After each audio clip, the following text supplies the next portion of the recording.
Qnet ki Maramda Luf Amana Thizinduna ngasi puthokkiba Achum Aran ki Warol adu Qnet Victim Association na Condemn Tourakli ngasi kakchingda pangthokpa paumi singa unaba amada association asigi member amana phongdorakpada victim ki interest ama fawa yengbidana site amaka ki wari taraga laukiba manba waref aduna victim kayagi punsidi lu kokpada lentaba haibadu oigadori maikei kiyadagi kholau kaya lauduna law court kayana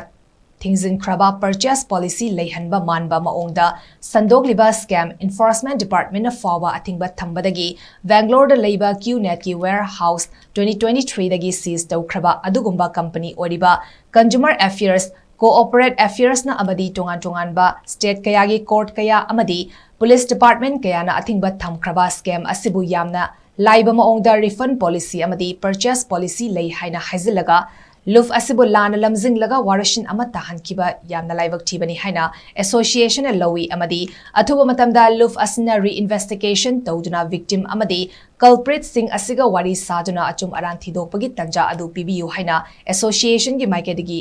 appeal Tourakli Qnet Victim Association Kaching District ki Maikaidagi Ikai Khumnodam Lecturaba Lupna Qnet ki Maramda Biduna date 22 da Lobi Kiba Achum Arangi Warol Adubu Victim Oheroba Kayagi Maikaidagi Pendova Kayaga Loina Akan Mamda Condemn Tozeri Victim gi interest ama forward in Bidana side Amho ki Wataraga Lokiba Manba Ware Baduna Victim Kayagi Punsidi Lukoda Lentaba Habitu Ore Supreme Court na forward scheme ni Hina address over Qnet Asu Iraliba Mode online based business ni Haiga Irai line workshin Ama Bikiba Ashidi Yana Tibani atuwa matamda ikai khumnabada matik sarba loop asina amuka reinvestigation tawhunjaningbagi Kaching District Association ni maikaidagi phongdoksai